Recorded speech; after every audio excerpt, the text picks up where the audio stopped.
জিয়ারতের সময় সূরা ফাতিহা ও সূরা ইখলাস পড়া যাবে কিনা? ভাই, কবর জিয়ারতের সাথে কোরআনের কোন সূরা পড়ার কোনো সম্পর্ক নাই। আমাদের দেশে কবর জিয়ারতের নিয়ম হিসাবে আমরা অনেকে মনে করি সূরা ফাতিহা একবার পাঠ করতে হয়, সূরা ইখলাস এতবার পাঠ করতে হয়, সূরা আল হাকমুত তাকাসুর পাঠ করতে হয়, অমুকটা পাঠ করতে হয়।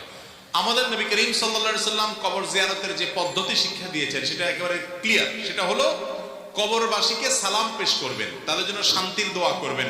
সালামুন আলাইকুম আহলাদ দিয়ার মিনাল মুমিনিনা ওয়াল মুসলিমিন আনতুম লানা সালাফুন ওয়া নাহনু লাকুম তাবাউন ওয়া ইন্না ইনশাআল্লাহু বিকুম লাহিকুন। হে কবরবাসী, তোমাদের প্রতি আল্লাহর শান্তি বর্ষিত হোক। তোমরা আগে চলে গেছো, আমরা তোমাদের পিছে পিছে আসতেছি। আল্লাহ তাআলা তোমাদের প্রতি আমাদের প্রতি রহম করুন।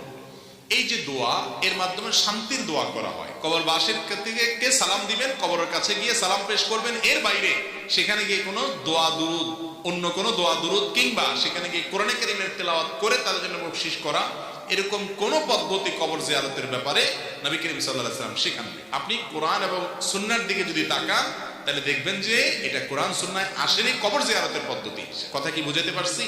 আর তাছাড়া কোরআন তেলাওয়াতের জন্য এমনি কবরস্থানে কোরআন তেলাওয়াত করা যাবে কিনা, অনেক উলামা ইকরাম জায়েজ বলেন, কোন সালাফ থেকে বর্ণিত আছে। কিন্তু নবী করিম সাল্লাল্লাহু আলাইহি ওয়াসাল্লামের হাদিস ঘাটলে দেখা যায়, কোরআন থেকে দেখা যায় যে কোরআন তেলাওয়াতের নামাজের জায়গা হলো মসজিদ, ঘর, এসব কবর